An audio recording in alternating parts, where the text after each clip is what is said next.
Eknath शिंदेंविरोधात comedian Kunal कामराजचं व्यंगात्मक गाणं वादात शिवसैनिकांकडून कामराच्या खारमधील शोच्या सेटची तोडफोड तर आमदार मुर्जी पटेलांकडून अंधेरी एमआयडीसी पोलीस ठाण्यात कामराविरोधात तक्रार दाखल।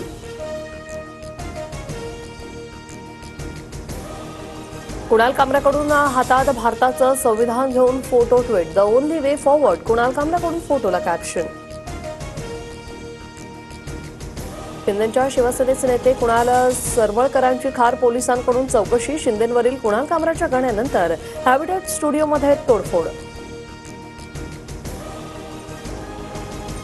कुणाल कामराच्या शिंदेंवरील गाण्यानंतर राहुल कनाल यांची पोलिसात तक्रार। कुणाल कामरा, राहुल गांधी, आदित्य ठाकरेंसह संजय राऊतांचं नाव, तर आता फक्त ट्रेलर, पिक्चर अजून बाकी आहे, राहुल कनाल यांची टीका।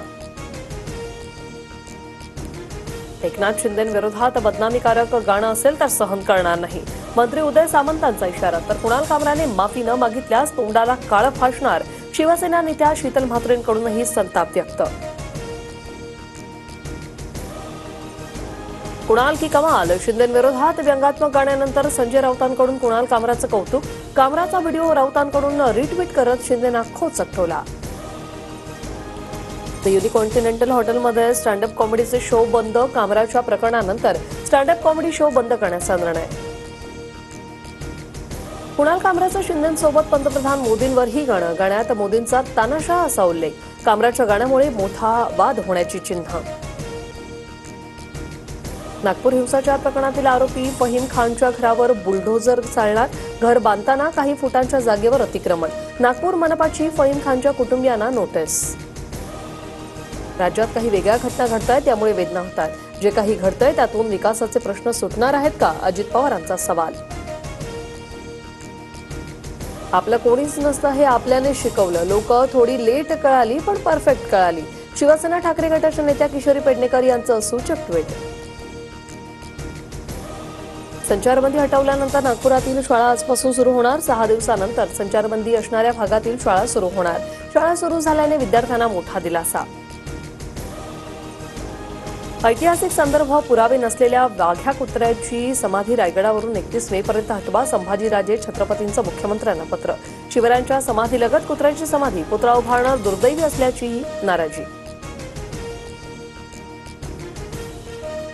उन्हाचा पारा वाढला, चिंचवडमध्ये सर्वाधिक 38.8 तर दापोडीमध्ये 36.6 अंश तापमान, पुण्यातील बाजारपेठ आणि मुख्य रस्त्यांवर शुकशुकाट।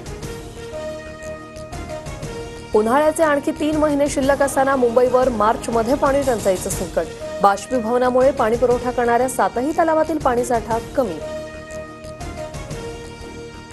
नाशिकमध्ये जुन्या भांडणाच्या रागातून 4 ते 5 जणांकडून 19 वर्षीय युवकावर धारदार शस्त्राने हल्ला, मुलाची प्रकृती गंभीर, नाशिकच्या इंदिरानगर पोलीस ठाण्यात गुन्हा दाखल।